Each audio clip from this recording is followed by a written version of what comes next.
What's up? This is Brandon London, and you're listening to the Big Blue UK and Ireland podcast. You hear that? The Big Blue UK and Ireland podcast. Let's go, Giants.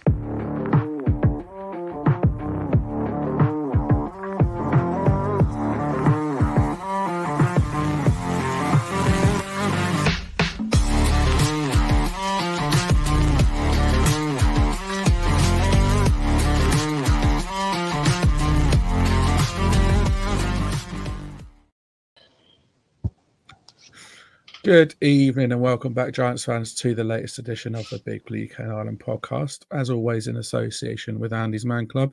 Lads, it's always okay to talk. This week, we are 67% British. I say this week. Tonight, we are 67% British, 33% Irish. But as always, absolutely 100% Giants. Shane's busy working, so it's Dan, it's Kev, and it's producer Craig to bring you the preview of this Sunday's game against the 2-5 JETS Jets as they visit MetLife Stadium to play the MetLife Bowl, which is at 5 p.m. on Sunday, lads and ladies, not 6 because the clocks go back on Sunday morning. So yeah, looking forward to that game. That's how we're doing. Yep, good. Just have to apologise again. Like I know normally I'm up in the man cave doing the old doing this podcasting with decent mic and stuff like that, but I'm getting a bit of work done inside, so I'm relegated to the kitchen again. But it's I mean, here we go again. We've got another game coming up with the noisy neighbours, the little brothers. Do you know what I mean? We're coming off a win of quite a similar team to the one we're about to see now this coming weekend, and it's all good. You know, we're feeling high, we're feeling good. We believe we've got a real good chance of winning this week, and then just bring it on. Let's do it. Yeah, it's weird. We kind of said it in the like preview to the pod, but both teams had such high expectations before the season, and both have really had a bit of a reality check, haven't they, so far? So it's going to be an interesting game. It'll be good to see how we get on against maybe someone slightly tougher on defense than we've been used to. Yeah, very true. We'll talk Jets defense shortly, but it's going to be an intriguing game. Obviously, the Jets have won the last two, so it's definitely going to be a tactical battle, I think, and it's going to be a good game. Like you said, Kev, we're coming off of the win. We're on a little bit of a high, and let's not get ahead of ourselves. We're not like on a 6-game win streak or anything. We're on a 1-game win streak. But if you can string together 1-game win streaks, then you're doing well. But yeah, looking forward to it. Should be a good game on Sunday. Against the Lodgers. It's the MetLife Bowl. It's always a good game against the Jets. Whether it's it's always nice to beat the Jets as well. But Robert Saleh's got he's got a decent roster over there because obviously they loaded up with weapons because of a certain number 8 that joined the roster, and well, we all know what happened with that, but more of that to come shortly. We'll be giving our predictions at the end of the program as usual, but we want to know your predictions again as usual. So drop them in the comments and we'll throw them up on screen at the end, and we'll see if we agree or disagree with you.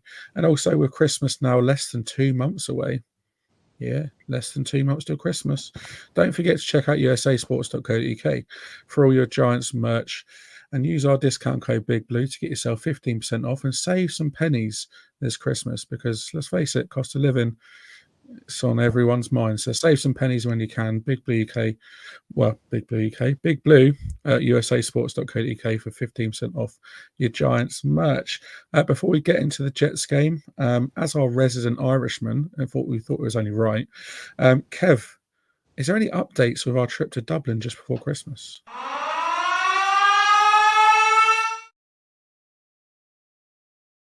Producer Craig loves a breaking news drop. He loves the drops. Fantastic.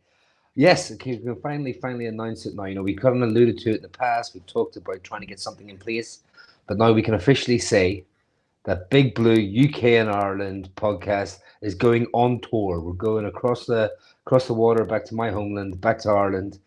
We will be over there for the 17th of December 5 p.m. till late. That'll be the New York Giants. We'll be at the New Orleans Saints. We'll be there down at Buskers on the Ball, down in Temple Bar. It's a great place to go. They're really pushing the sports as well now. I was there for the Notre Dame weekend, and we only meant to pop in for one day, and we ended up popping in for every day for a few hours. They had music on, they had lots of stuff on. It was brilliant atmosphere. So really looking forward to this meetup on the 17th of December. We're meeting there at 5 o'clock for a 6 o'clock game against the New Orleans Saints. That's it. The Big Blue UK and Ireland podcast on tour, Dublin, Ireland. Very excited. Lads on tour. Lads on. Yeah, mega looking forward to that. It'll be a nice little trip before Christmas weekend in Dublin with you boys. So, yeah, mega looking forward to that. And obviously, we did our London meetup last weekend, and we've kind of talked about it since then, and we've all agreed how well it went. And as well, we're going to definitely look at doing more of them next season. That's for sure. Because it was a fantastic night, and we hope Dublin is just before Christmas as well. So if you want to come and get involved, get yourself a cheap flight to Dublin. It was. I don't know if you can hear me right. I'll just jump in as well, just to say that we've had great help from Brian from the NFL, Irish NFL show, and he's sort of been helping us sort of organize this and get together, and he will actually be there as well with this on that night. So just call all Giants fans. I know it's very close to Christmas. I understand things were busy, lots of office parties or just general get-together, people going home. But if you can get yourself down, it's an early game as well, so you don't have to spend the whole night. If you can kind of get your way down to Dublin Temple Bar for a few beers, all the lads and girls get down there, come and have a few beers with us. It'll be us four, me, Craig, Dan, and Brian from the Irish NFL show, just feet up, relaxing, watching the game. And yeah, just if you can make it down, just come down and have a few beers with us.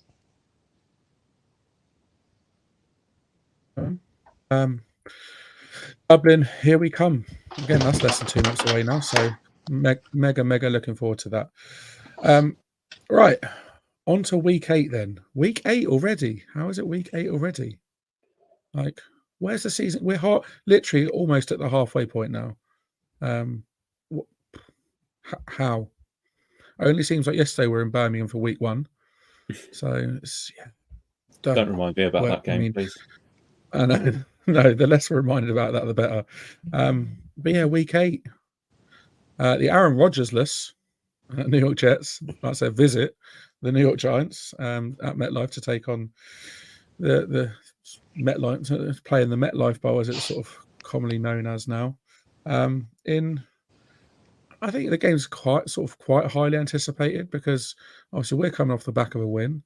The Jets are coming off the back of 2 wins before their bye week as well. So, and it's always an interesting game going up against the Jets. And it brings back a few fond memories for me as well. Most notably of which Victor Cruz, 99 yards. And probably one of Bob Pupper's best ever play calls. Victor Cruz, 99 yards. Yeah. Obviously that was 12 years ago. 12 years ago that was. But yeah, so always enjoy going up against the Jets. I like a bit of a derby, so it's good. Prior to the season, the Jets were all in with Aaron Rodgers, really, weren't they? They put all their eggs in that basket, and if you've watched Hard Knocks, you'll see that things were rolling. We came up against the Jets in the preseason, and they beat us, obviously, yes, in the preseason. So it's meaningless and pointless, but 4 snaps into the season and bang goes his Achilles and he's done for the year. So it's a completely different team, even though they've still got all those weapons. Despite the fact that Aaron Rodgers obviously is out for the season, I mean, potentially could be back in the postseason if they get there, which, who knows? They ground out a pretty gritty week 1 win against the Buffalo Bills, who have been a bit up and down themselves this season so far. And then they were brought back down to earth. They lost to the Cowboys, they lost to the Chiefs and the Patriots.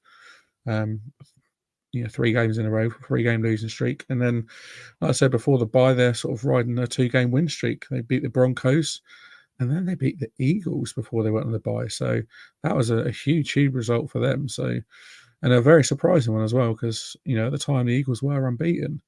The 3-3 Jets sit half a game behind the inconsistent Bills in the AFC East in third place. And I said, with Robert Saleh and his team having had a week off, expect them to be fresh and well prepared for the game. Producer Craig, how's the offense looking without Aaron Rodgers? Struggled, I think, is probably the best way to say it.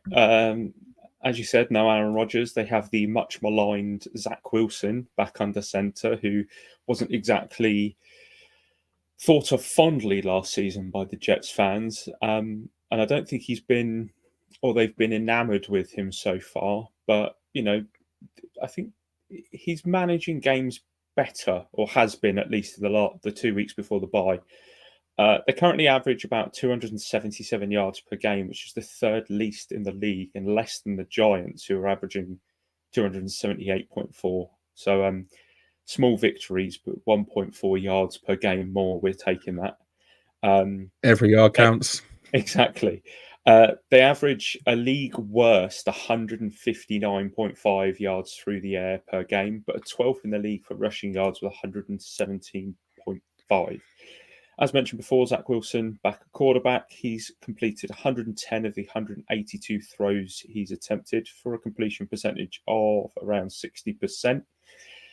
He is, however, currently only ranked 28th for yards on the season with 1,097 and has thrown 4 touchdowns and 5 interceptions. He's also fumbled the ball 3 times. So ball security is still an issue for Wilson, which hopefully we can take advantage of. In the running game, dangerous. Breece Hall is their lead back, 425 yards at an average of 6.4 per rush, which is one of the highest among running backs who have made a considerable amount of rushing attempts. He does have 2 touchdowns on the season, but he has also fumbled twice. So there seems to be a running theme with the Jets there. Elsewhere in the run game, they do have Dalvin Cook and Michael Carter. However, neither player has reached the end zone so far this season. And interestingly, they've only combined for an extra 145 yards between the two of them, which isn't great. Let's put it that way. It's probably very similar to the yards that our backups have been putting up. So, receiving game, Garrett Wilson leading the way, as you'd expect, 369 yards, 2 touchdowns on 32 receptions. He's followed by tight end Tyler Conklin, 227 yards, and Alan Lazard, 210 yards and a touchdown. The only other Jet receiver with a touchdown is CJ Uzama. However, he only has 22 yards on 4 receptions, so not exactly known for their passing touchdowns. Offensive line, they rank 30th in pass blocking efficiency this season. They've allowed 82 pressures, 14 of them sacks, on 213 pass blocking snaps. Mekhi Becton, who's their left tackle, has given up 4 sacks. Left guard Laken Tomlinson has given up 3. And those two have actually given up a combined 24 hurries and 4 quarterback hits. So that left-hand side is there for the taking. Their centre hasn't been great either. In fact, interestingly enough, I was looking at the offensive line as a whole. Their best player and their only perceived non-weak link is Joe Tippmann, who's a rookie. So that says everything you need to know about how their offensive line's producing. Now, against the Commanders, the Giants rushers were able to over double their season sack total. Dan, do you anticipate another feast for our pass rush coming up against another of the weaker offensive lines in the league? Sorry. You'd like to think so. With the Jets having the worst ranked passing offense, or one of the worst ranked passing offenses in the league. They're struggling to protect Zach Wilson. He's been sacked 19 times so far, which obviously is nowhere near what Sam Howard been last week. But I think if Leonard Williams can carry on sort of his upward trajectory. That's really difficult to say. Upward trajectory.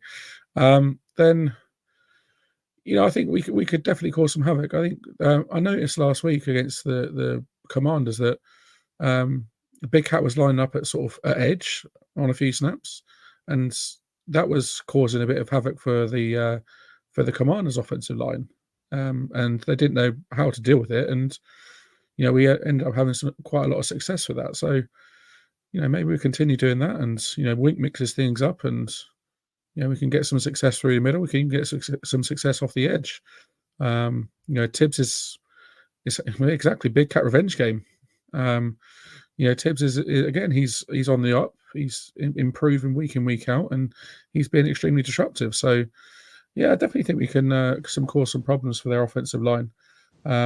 My biggest concern is Breece Hall for sure. 6.5 yards a carry, like you say, one of the best in the league.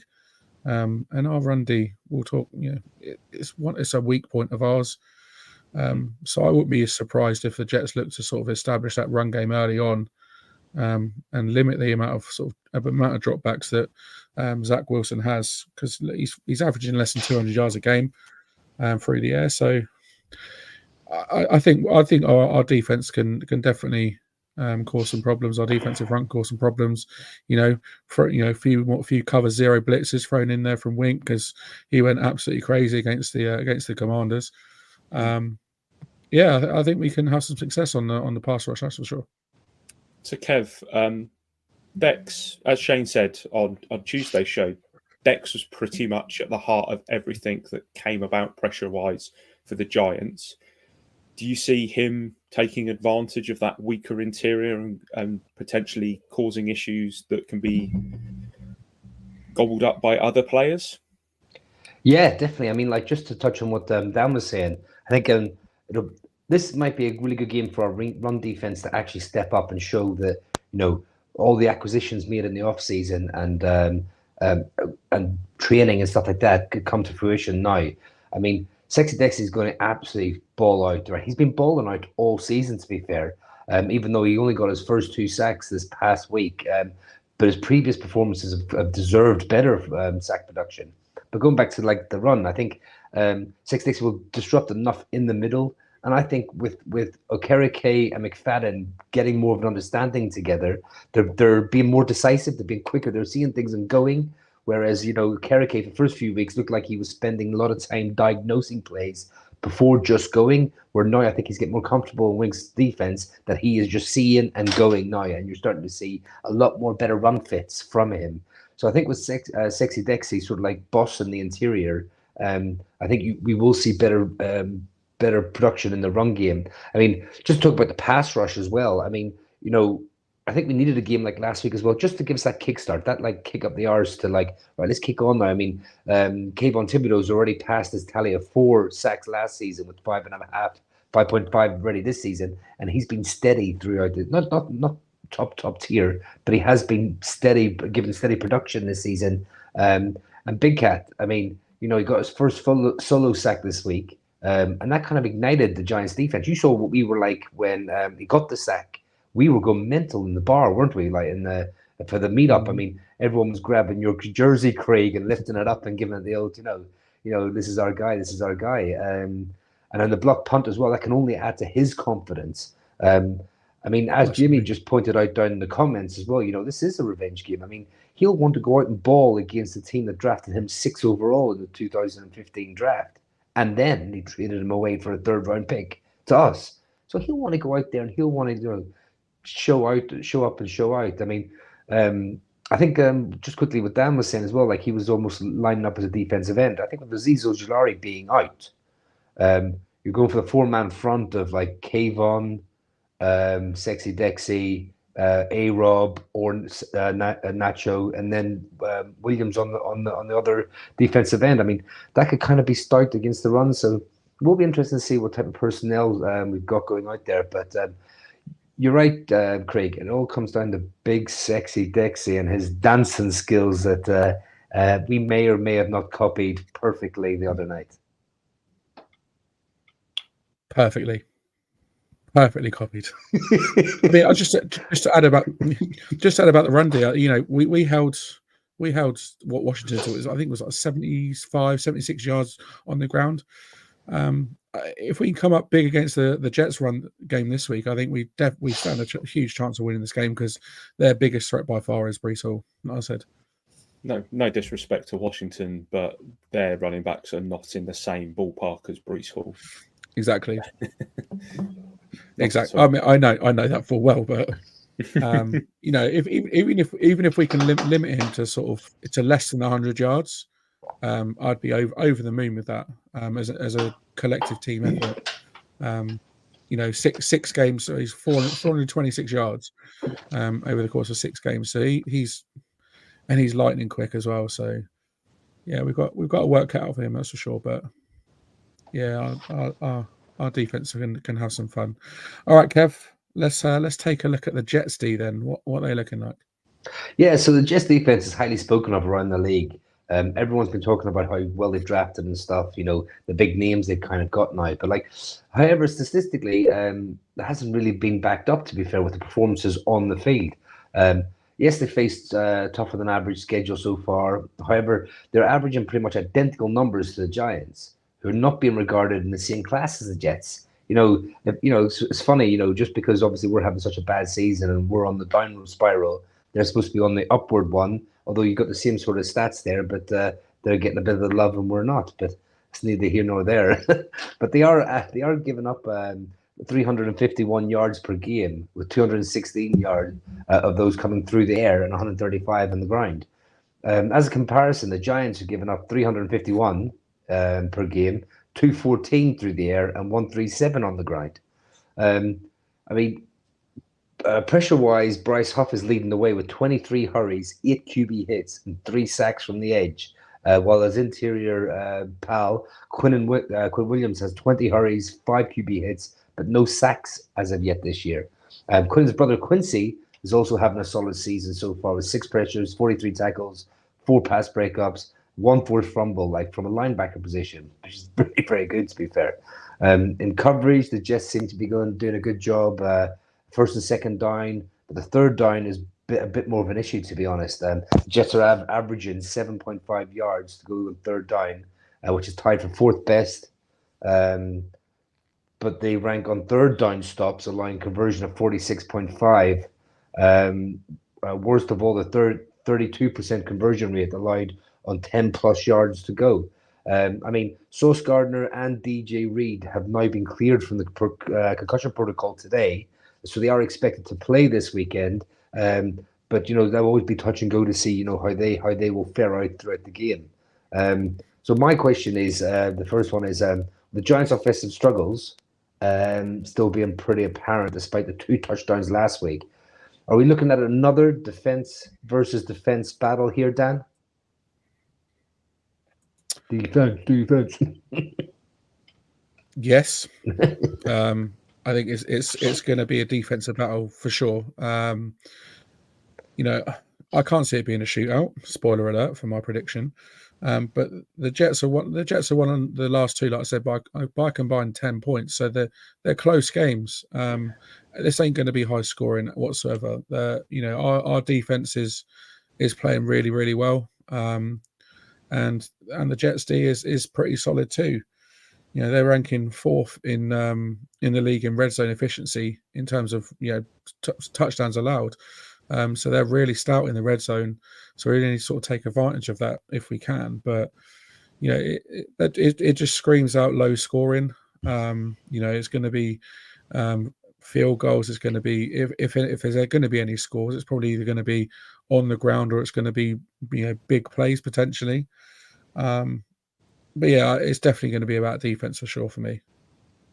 Yeah, and so Craig, what do you think if our defense can hold their offense to a respectable number, what kind of needs to happen for our offense to be able to outscore that and be able to actually put scores on the board in both halves this week? I was reading something earlier that said that the Jets were a lot more susceptible to long runs than they are big passing plays. They seem to be, you read out the stat about the fact that, they're very good first and second down. Third down, they seem to crumble a lot, especially on that sort of 10 plus yards. 32% conversion is absolutely shocking. I think it's by far one of the worst statistics. I think it's bottom 2. Now, what they seem to be quite happy to do is allow more of the shorter routes than they do the longer routes on the offense. And with no disrespect to Tyrod or DJ, because we still have no idea who's going to be playing. If I was a betting man, I'd probably say it's trending towards Tyrod. The fact that Jones still hasn't been cleared for contact makes that a little bit more obvious, that it's harder for him to envision him playing. But I don't feel like either of them are really the type of player to chip away on short routes consistently. I feel like Tyrod is very good at escaping the pocket and looking for the bigger play than he is the shorter play. And that's not a knock on him. I think he's done absolutely fantastically the last 2 weeks at doing just that. There's an interesting one here that Steve's put in the comments where he says expecting much of a showdown between Sauce and Hyatt. I think that kind of steers you towards maybe what the Jets want us to do. And I wouldn't make too much of what Hyatt did to Sauce in the preseason, because preseason is preseason for a reason.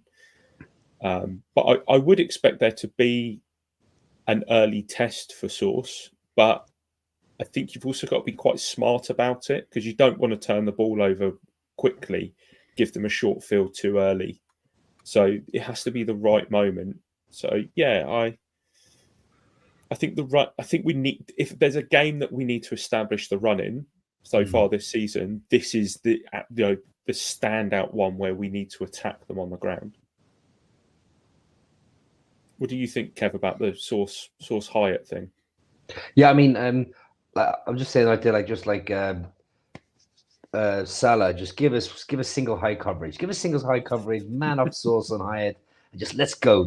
I mean, you get Saquon in there for a little check down, let a play develop, look to the left. You're throwing right to Hyatt. Give a little look to the left, send that safety over that way, pull back to the right, give a back shoulder throw. So, worst case scenario, it's not really on. You can just overthrow it a little bit so it goes out of bounds instead of dropping short. Or, get Saquon on that little check down. A little look to the left, send the safety, look for the right, check down if needed, all day long. And I'm very, very excited to see this because, but again, you could use that as a decoy, as in like have a couple of progressions where you know what your check down is that you go to and just see what's happening. Okay, is it open? Okay, it won't go this time. Is it open next time? Okay, and then bosh, away you go. We do need to test it. And, Hyatt, I think, has got the confidence, awareness, not cockiness, that he wants to go against the best. And he's definitely got the legs for it. Oh, hello. Yeah, mate. I mean, you think he's caught 7 receptions for just shy of 200 yards. So, it's over 20 yards per reception. It's astronomical numbers for any receiver, really, to get that average yards per reception over 20 yards is insane. I mean, I think Hyatt definitely needs to be utilized a little bit more in terms of targets, and because he's just such a natural catcher of the ball. He just looks so comfortable when the ball's coming over his shoulder. He catches it cleanly, doesn't he? What I want to see. Hart is so nice, and he's just got such great technique. But what I want to see, and what we need to see, is him being able to, stretch the field even more so, and see him coming across the middle rather than going to the outside. So I think he's coming across the middle on with the right coverage coming across the middle, and he can then run to the outside or run straight down the middle. And it's, we saw the slow motion version of his catch last week, and he just looks like a gazelle just striding. That he's not even in full speed, so he's got another gear. It looks like he's running at 80%, doesn't it? Yeah, and the defensive back is absolutely sprinting to keep up with him. Mm-hmm. So I think Jalen Hyatt is a huge weapon for us, and I think I'm looking forward to that matchup with him and with Sauce Gardner, especially with Sauce coming off the concussion as well. Who knows if he's going to be 100%. So yeah, maybe test it sort of first thing, quite early on to see how he is and what his coverage is like. And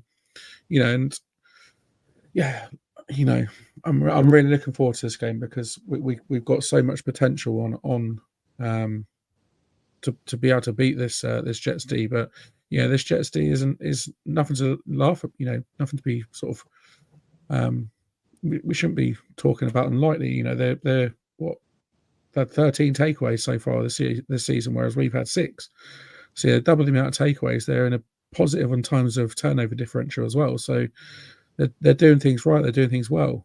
So it's definitely a unit we need to be careful of and not necessarily afraid of, but we need to have a sensible, decent game plan. And I think we will go with Tyrod. We'll go through the injury report shortly, but I think it is trending towards Tyrod going this weekend again for a third week in a row for sure. Yeah, I was just thinking, it's going to be an interesting one, Craig, where, do we set up the run by passing the ball, going deep to set up the run?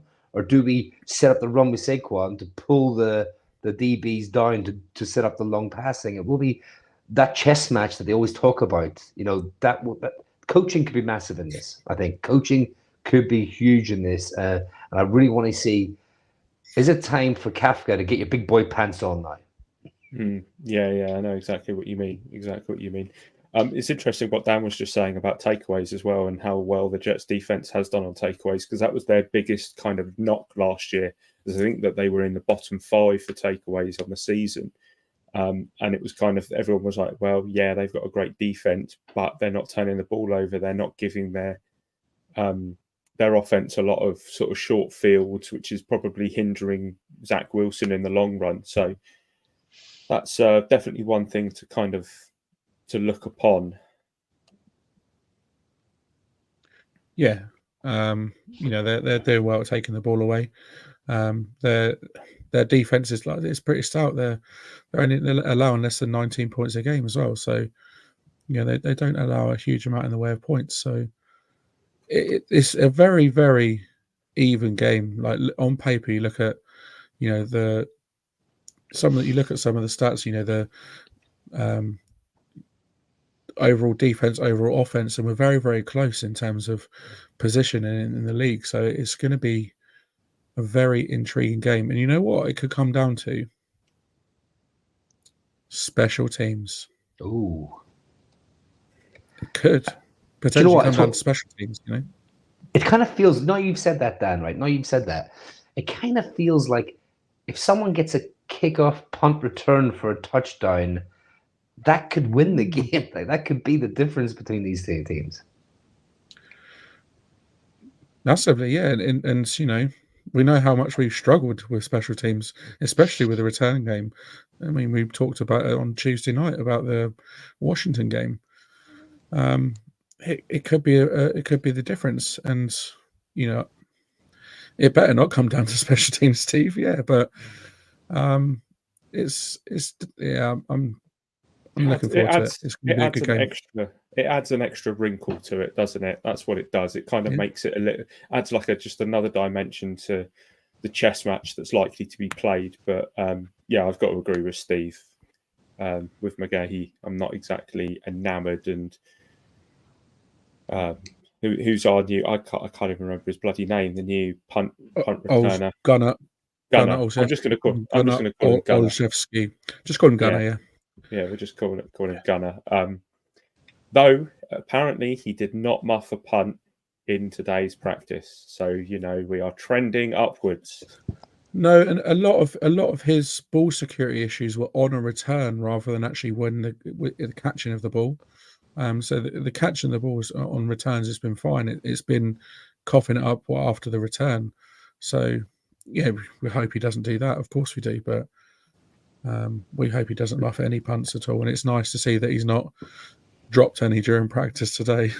But let's just temper our enthusiasm as well, because if he was half decent, he'd be on a team still. He wouldn't be available for us to select. But this is his job. And I said before, I'm a firm believer in getting specialists in for specialist things. Do you know what I mean?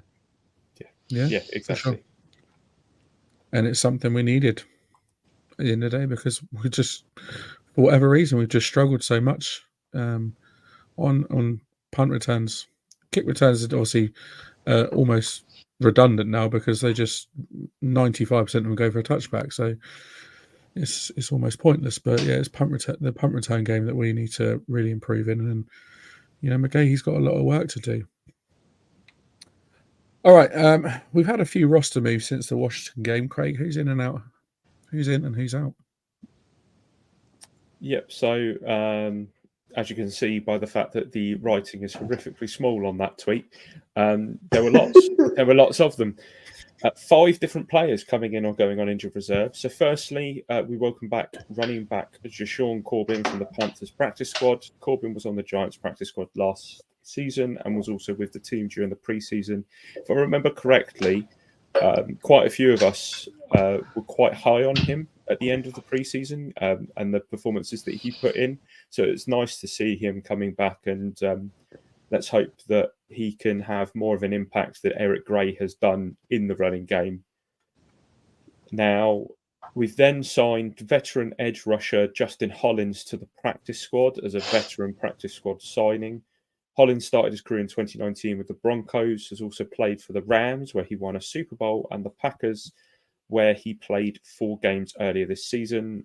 He has played in 59 games with 7 starts and has 9.5 career sacks. And then to round out the additions, running back Deion Johnson was claimed off waivers from the Browns. Jackson, who was a high school teammate of Andrew Thomas and then a college teammate of Daniel Jones, was an undrafted rookie who spent 2 seasons with the Colts. He was waived earlier this year before being picked up by the Browns, where he was on their practice squad. Now, to free up the roster spots needed, the Giants have moved running back Eric Gray, who has a calf injury, and offensive tackle Matt Pert, who has a shoulder injury, to injured reserve. Both will be eligible to return in 4 weeks' time. A lot there. That's interesting. It's interesting that, Matt Pert and Eric Gray get moved to IR for these injuries. But yet, since week 1, Andrew Thomas hasn't been on injury reserve. And it's like, I mean, I know also you're making room for different players, but it's almost like they've had this injury and gone, yeah, you can sit out for 4 weeks, it's fine. I suppose the difference is with Thomas's one, they thought he was going to come back and then he had a setback. So it wasn't a case of his hamstring. It's the same hamstring injury from week 1 that's still keeping him out now. And we still don't know if he's going to play.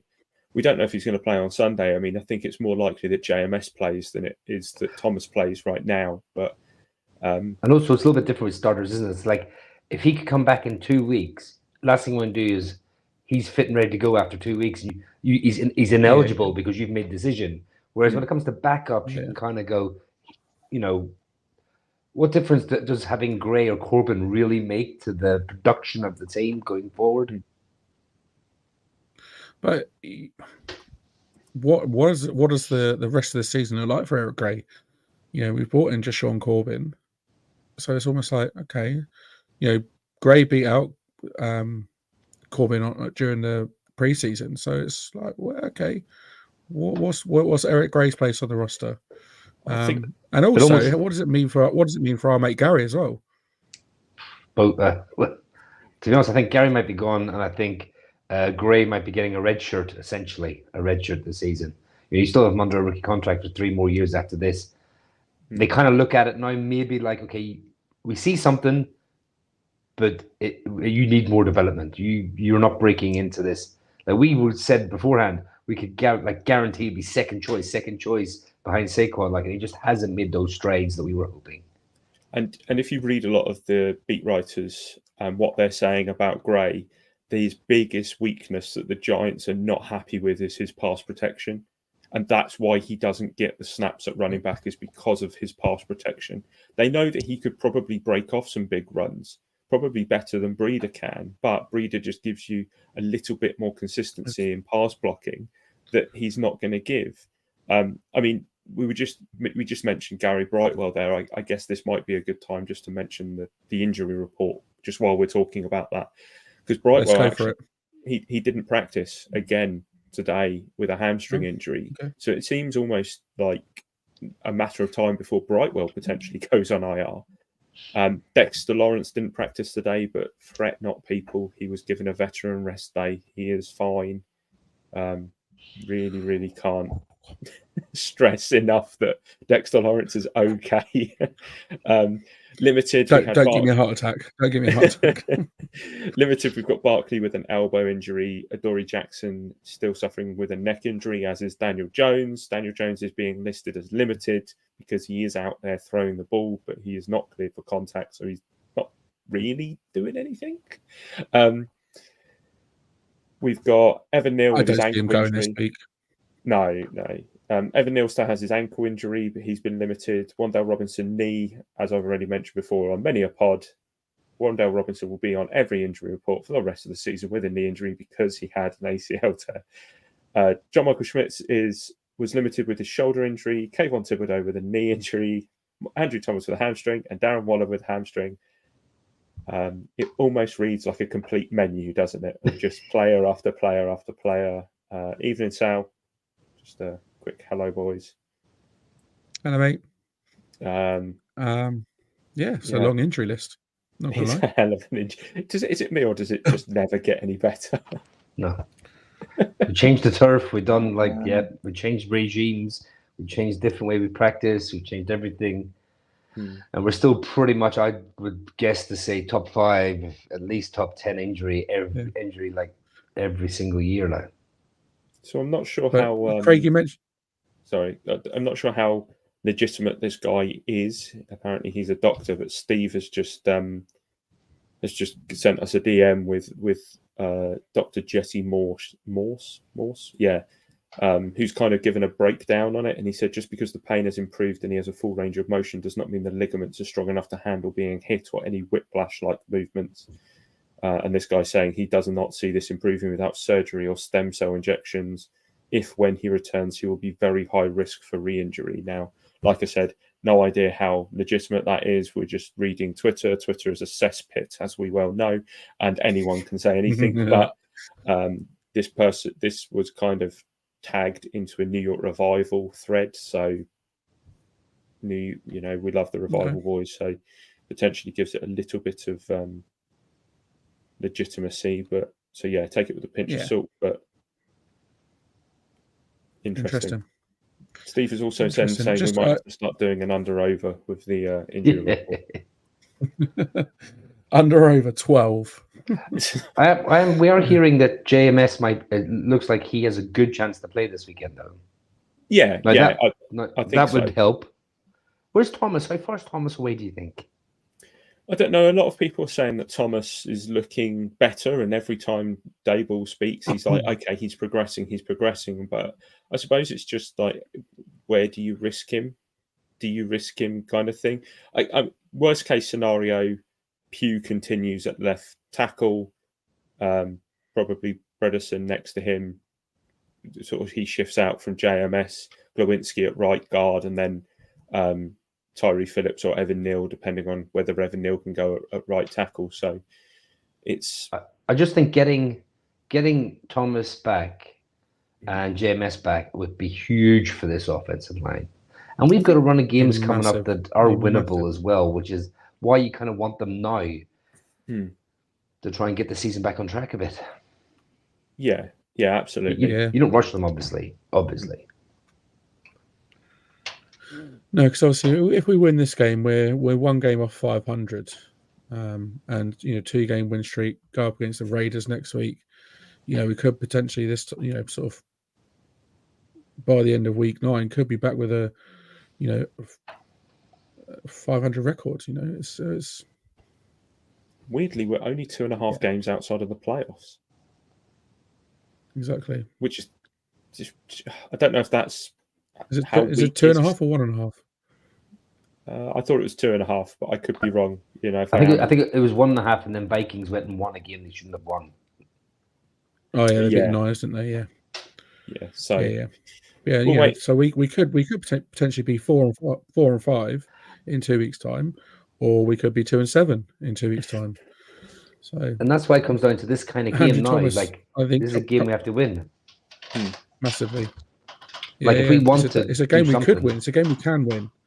Yeah, I mean, a lot of what happens on this game is going to kind of come down to what happens on Tuesday with that trade deadline. I think this game is almost more pivotal now because we won last week than what it was this time last week.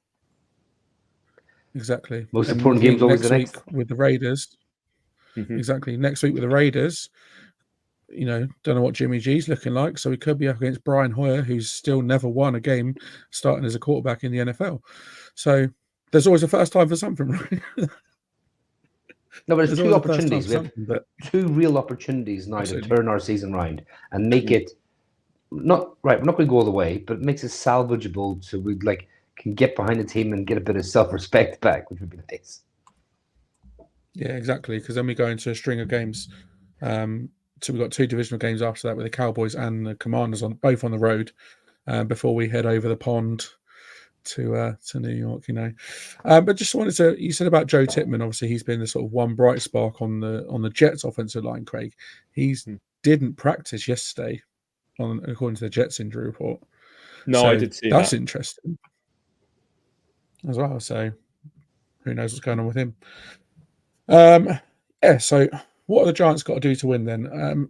Defensively, we've been a lot better in recent weeks than we started off the season. And we've been able to cover up the cracks that we seem to have on offense. The Jets are a team like the Commanders and ourselves who have struggled. So unless there's a huge spark, we'll need the defense to keep it close. Offensively, we'll hopefully, touch wood, have Andrew Thomas and JMS back. Meaning that if we can look at getting more of those big plays from Waller across the middle, getting big plays from Jalen Hyatt, even bringing in Slayton, like Saquon opening the game up as well. I think it's absolutely key to really try and establish this run game against this Jets defense. Just to open the game up, just to open up play action, and really sort of be able to use all the available playbook rather than be very limited on what type of plays we can be calling. And it's a huge game for Mike Kafka as the OC. We discussed him before. It's a massive game for him, and he really needs to sort of pull it out of the bag on this one. A lot was made, like we said in the preseason, of the game between us regarding the matchup of Hyatt and Sauce Gardner. But this is a real game, and it will be a great contest for the two young guys. Kev, who's your game changer on both sides of the ball, on offense and defense? Game changer for us this week, I think. On defense, I'm going to go with the banks closed on Sundays. I'm going to go with Tay Banks going up against Wilson. I just think, we know it was a good pick. We know he's a good player. We know he can hold it in this league. Now, I want to see him go against one of the best in the league now, best young players that, he'll go up against, for a good amount of years in this league. So I'm very, very excited to see that matchup. And on the offense side, I think I just want to see us run the ball, really get the run game going. So, I'm going to go offensive line as a whole. I can't really pick one player on the offensive line, but the offensive line as a whole, just hold it up. Go on, create a few cracks, a few little holes for Saquon to get through and sort of really get this run game going. And even if it's a case of, if I think we can get 4 yards, 5 yards, 4 yards, 5 yards, 60 yards, I think something like that will happen. I think just steady progress. I think so. So those would be my 2 predictions for this game, or hopes. It's interesting Nice. You say that what about hopes. Yeah, it's interesting you say that about Barkley. There was a stat earlier on Twitter that his rushing yards above expectation is one of the highest in the league, which sounded really strange to me because I don't feel like we've rushed the ball very well at all. So if Barkley's really showing his worth, if that's a stat you can really get behind, that really speaks volumes. But going to your question, Dan, defensively, I'm going to go for a man who was one of the highest rated defenders in PFF this last week at Micah McFadden.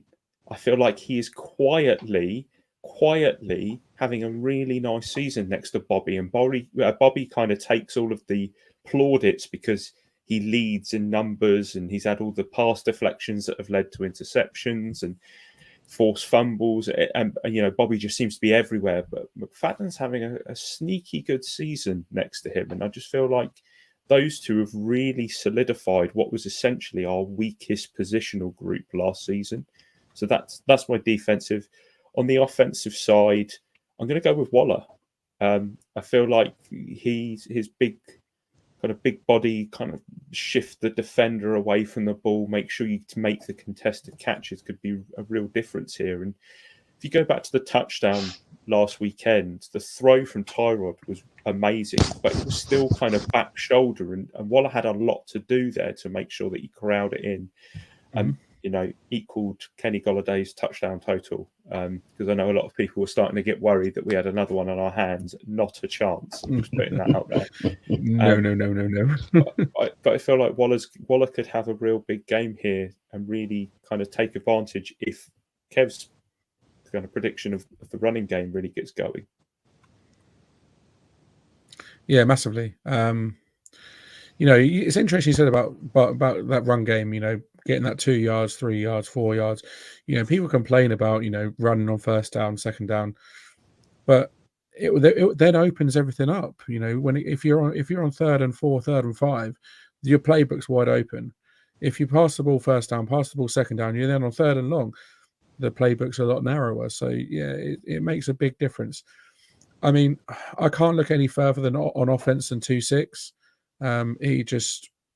He epitomizes everything about the New York Giants on offense, I think, and it just brings that X factor that we missed when he was injured, and we saw the difference that it made on Sunday against the Commanders. So yeah, Barkley's my game changer on offense. Defense, it's got to be the Big Cat revenge game. Nice. Like I said, let's keep that steady upwards, trend, and let's cause some havoc on that D line, and really sort of go all out for it. I'm so excited about what Wink can bring this weekend as well against this Jets offensive line, because it's a weak point and we can take full advantage of that. That's for sure. And just to touch quickly before we go on predictions. Sorry, Dan. Like when I say like run the ball, get your 3 yards, get your 4 yards, get your 5 yards, like obviously the play caller and the quarterback has to look at his keys. He's got to obviously pre-snap, have a look, and if an obvious quick pass or something is on that's obvious, check to that. Obviously, do you know what I mean? It's just not. I'm not saying just you have to run into like a 10-man box or something stupid like that, and. And for say just quickly as well, for people who know what I'm saying, sure, difference between keys and reads. Keys is what the QB sees before the snap, and reads is what he reads after the snap. Yeah, nice. Craig, you had a question from one of our viewers, I believe. Yeah, so just before we get to predictions, Steve's saying pre-Jets result, what do you look to do before the trade deadline? So, Dan, do you want to take that one first? Kev, do you want to take that one first? I have a couple of ideas, but go on, Dan. No, crack on, Kev, mate. Because I won't say fire a seal because we're not quite there yet. I do think we have good pieces. I think it'd be interesting. At the moment, I think the only one I would look to shift if a decent offer came in would be a Dory Jackson. If a half decent offer came in for him, I'd be tempted to let him go. But actually, I'd be looking to add something to the roster, and it might not be a position you actually think. I'd actually look at maybe adding an edge rusher, a bona fide number one edge rusher. He might become available. Someone like a Brian Burns of the Panthers, who Panthers seem to be tanking again, or just there's nothing going right there. You might be able to take him on for a decent pick that might not be a first, or a second or something else. Or Rashawn Gary he's got a lot of talent and he might want a bit of a change of scenery to get out of there. I mean, it's obvious to say O-line to try and trade for an O-line, but no one's trading good O-line away, really. I mean, it's not very often like a bong-smoking player like that becomes available. So, I can't really see too many O-lines. I wouldn't trade for a wide receiver because you're not getting a bona fide number one now. So for me, Aziz just can't stay healthy. He just cannot stay healthy. So I would look to adding some serious pass rush, to be honest. Yeah, like Adoree, McKinney, maybe even, and to bring a few players. I like your thoughts about an edge rusher. I definitely think that's long term. Is Ojulari going to stay healthy? You don't know, and he's persistently injured, not consistently, but persistently. He'll have one injury and he'll come back for a game or two, and then he'll be injured again, and he'll come back for a game and they'll be injured. So you need a bit more consistency in terms of being able to stay healthy. So I like that call. There's plenty of options. That's for sure. I don't think receiver is one at all. No. Do we look at bringing potentially, someone into assist Barkley?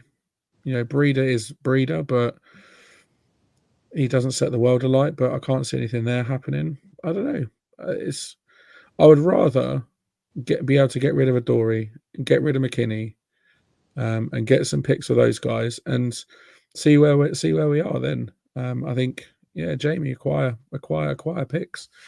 I think there's no chance, like you said, you get a number one receiver, and that's really we only need in terms of the wideouts. So you look to the draft for that for next season. Yeah, it's an interesting question though. We might throw that to Shane and see what he says as well. Yeah. What do you think, Craig? Yeah.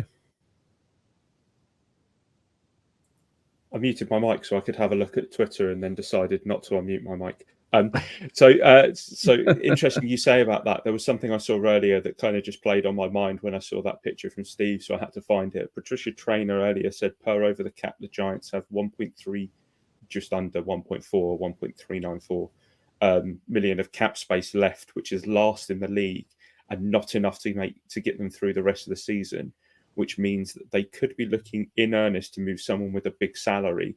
And her saying that brings me to two players, Adoree Jackson and Leo Williams. And I don't want to see Leo Williams go because I've got the 99 jersey and, I am a fan of his. I feel like he does stuff that maybe doesn't show up, that he doesn't really get a lot of love for. But the contracts that they are on do not match the output that we get from the players. And that's the key not here. At all.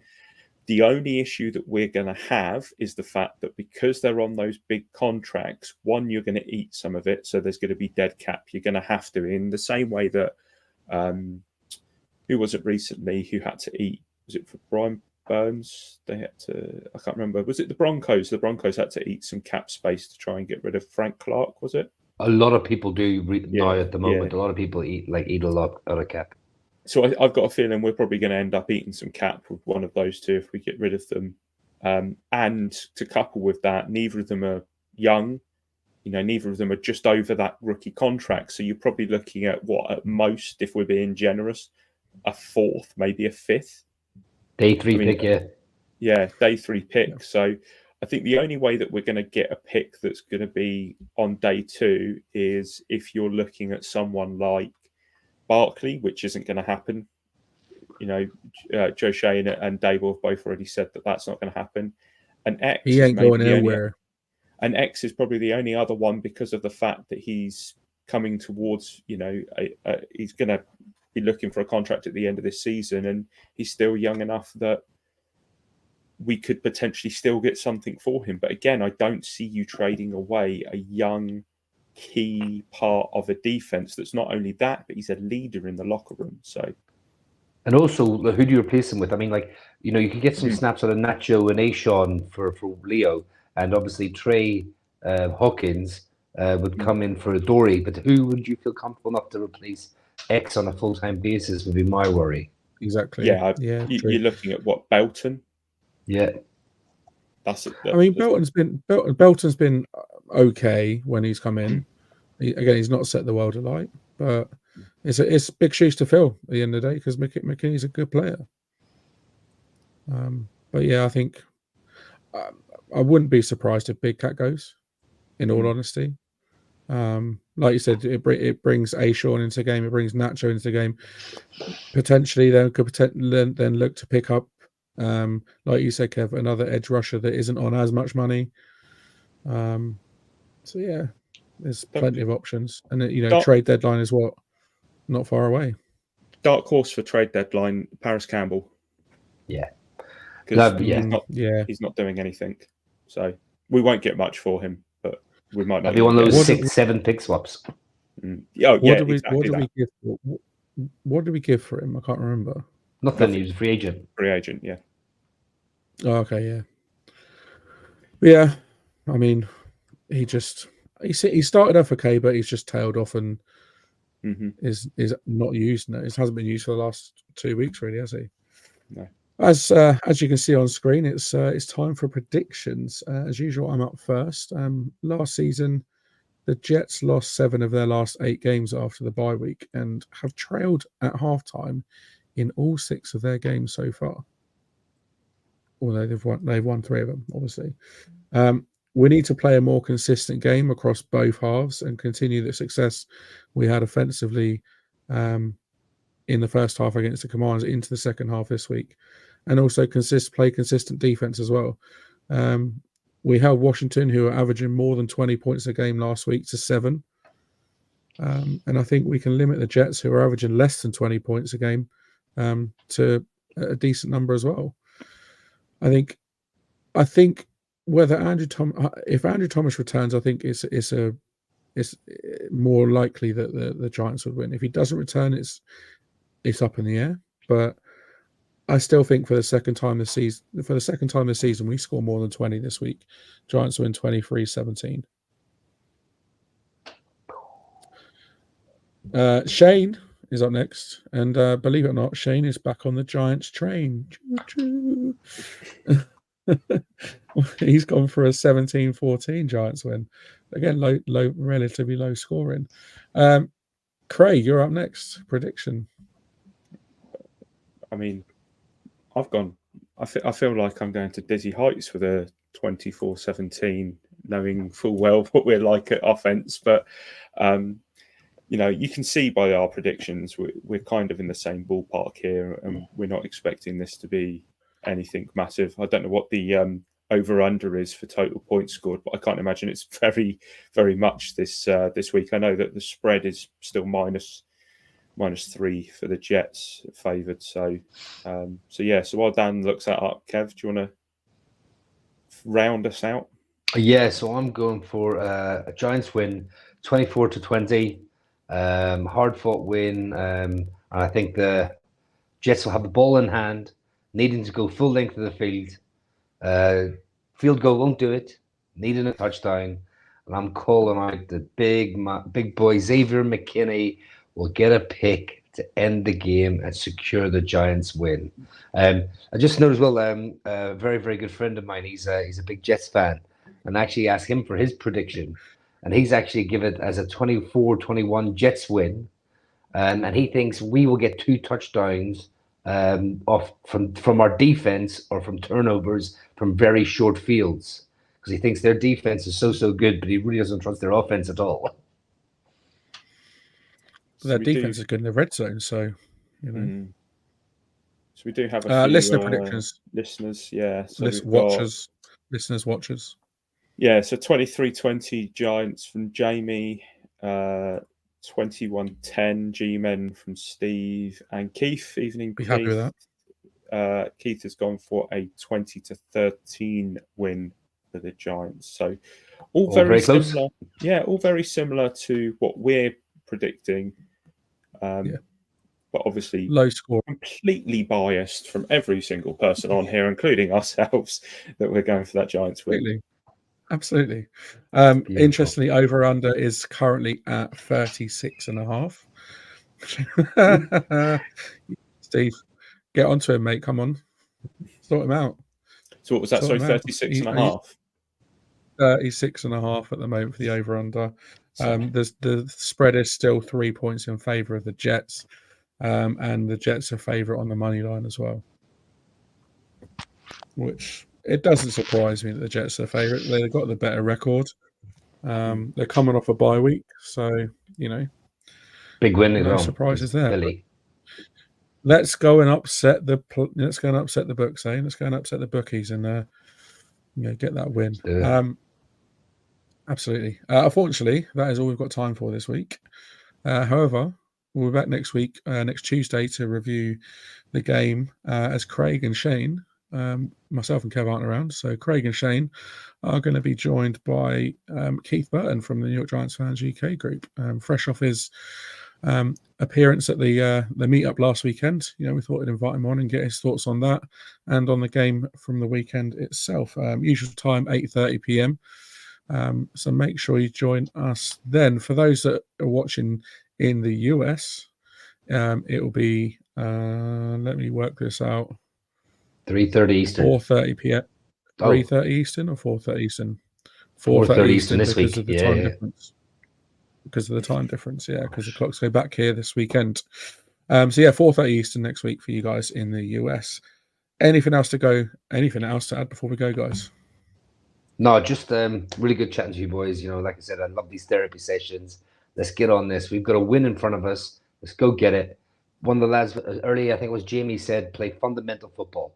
Let's just go out and play fundamental football, no mistakes, and take the big plays when they're there. Try not to force anything, and just let Wink do what Wink's doing, because he's been fantastic these past few weeks. And also buzzing about the Buskers on the Ball meetup, Dublin. Big Blue UK and Ireland podcast, lads. The three of us will be over in Dublin the 17th of December, 5 p.m. meet for a 6 p.m. game. Giants at New Orleans Saints. If one turns up, if two turns up, if a 50 or 100 turn up, we're going to have good crack, lads, as we always do. Very much looking forward to that. Cannot wait. And let's go get a win.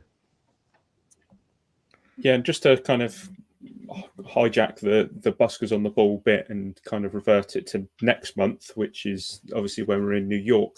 If any of our viewers or listeners or anybody who catches this podcast, if you're going to be in New York for that Thanksgiving game against the Patriots, please send us a DM or give a comment on the post that we've put in today into the New York Giants Fans UK page. Just let us know you're going. I'm trying to think of a way that we can all make sure that we communicate with each other. So if you want to do a meetup, or if we're in a pub or a bar or whatever, you guys can know where we are. But also we're all doing myself, Dan, and Shane are going to be doing the MetLife tour on the Saturday, so the day before the game at 1 p.m. So if anybody's interested, get yourself a ticket for that at 1 p.m. Afterwards, we're going to be going to a restaurant or bar to be determined in the local area around the stadium to hopefully meet up with a few of the guys in the US. And obviously, it would be great to have a few of our guys, our listeners, our watchers there as well. And just to add to that, I think we'll do leading up to it, we'll do a Facebook instant messenger group of some sort, just to keep people, we'll have one of us will start it and just put your name down, let us know, we'll add you to it, and that way everyone keep informed of what's going on when. Yeah, exactly. Yeah, whether it's Facebook or something like Discord or something like that, we'll definitely sort something WhatsApp. out. We can do a WhatsApp group if necessary. Yeah. I mean, far too many WhatsApp groups going on, but I'm sure we can do another one. How many have we got? 4? Is it 4 just in the podcast? I think something like that, yeah. And that's just between us 4. Gotta love a WhatsApp group. If you haven't already, make sure you subscribe to the YouTube channel. If you haven't, I'm disappointed in you. Hit the bell to get the latest updates and notifications. Check out our Etsy shop, etsy.com/Big Blue UK IRL, to get yourself some podcast merch and support the cause. The Battle of New York, 5 p.m. Sunday evening. It's going to be a good one. My thanks as ever go to Kev and to you, Craig, for joining me. To you, the viewers and listeners, for tuning in. We're signing off. Until next time, let's go, Giants.